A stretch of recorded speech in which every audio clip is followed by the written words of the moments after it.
Bikes have been in my blood since I was 12. I've always sort of had an eye for business plus an eye for bikes. Bikes for the passion, and naturally the two came together in the late 70s, early 80s when things took off. I'm Andy, as of Andy Tiernans Classics Limited.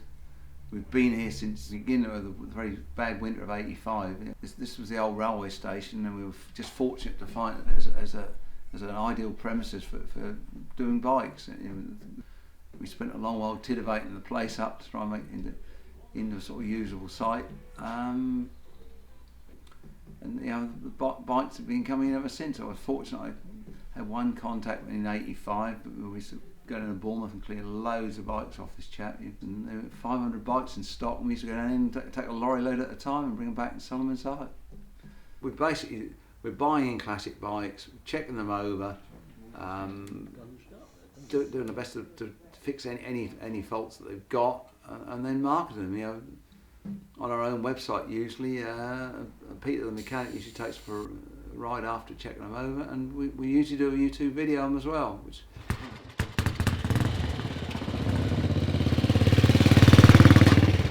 I don't generally import. I'm not an importer of bikes, but I've exported a lot. To Tokyo, I've got one guy in Tokyo, he just loves Triumph 650s. The Japanese have got a great passion for certain bikes, and they sent some to America, Australia, we sent container loads to, and Europe, because Europe at the moment has got problems with Brexit, but it's still good. There's still a lot of passion in Europe, especially Eastern Europe, Czech Republic, Poland, that part of the world, Austria, and the Netherlands. I've still got the passion there, yeah. Particularly VSAs. And have you had anything that you've had in that you wish you never sold? Yes. I don't want to say Vincent's, that's too exotic. Bruffs, no. I had an Indian 4 once, I'm part of that, shouldn't have done. Had an early BSA V-twin I sold to an Italian dentist. I moped for about 3 weeks after selling it to him. But I met him 7 years later at a jumble, and he was in love with the bike, and so he'd taken my passion with him, so which was good.